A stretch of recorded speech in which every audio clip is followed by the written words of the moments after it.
By just being virtue of being human, बस हमें इंसान है तो इंसान होने के नाते नेचर ने, प्रकृति ने, भगवान ने हमें कुछ राइट्स दिए हैं, अधिकार दिए हैं, और ये अधिकार कभी भी हमसे छीने नहीं जा सकते। तो ये जो शुरुआत होती है, इस तरह की बात होती है, तो इस राइट को कहा जाता है नेचुरल राइट, नेचर द्वारा ग्रांटेड राइट, और इसको राज्य भी नहीं छीन सकता है। तो राइट टू लाइफ, एक जीवन का अधिकार, जीने का अधिकार को शुरुआत में कहा गया कि जीने का जो अधिकार है ये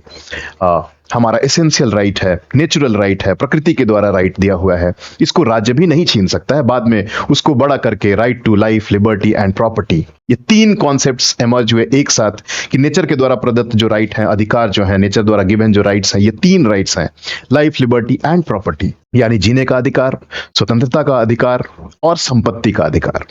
ये तीनों अधिकार को आप कह सकते हो उस समय कहा गया कि ये नेचर के द्वारा दिए हुए राइट हैं। तो राज्य के ऊपर स्टेट जो है, राजा है, उस समय जो स्टेट है उसके ऊपर भी एक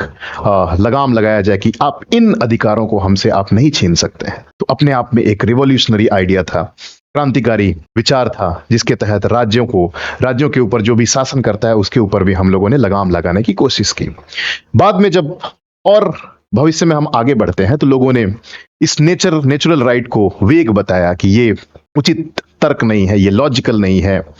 कहीं से भी ये उचित प्रतीत नहीं होता है कि किसी नेचर ने हमें राइट दिया है, अधिकार दिया है, राज्य ही राइट देगा।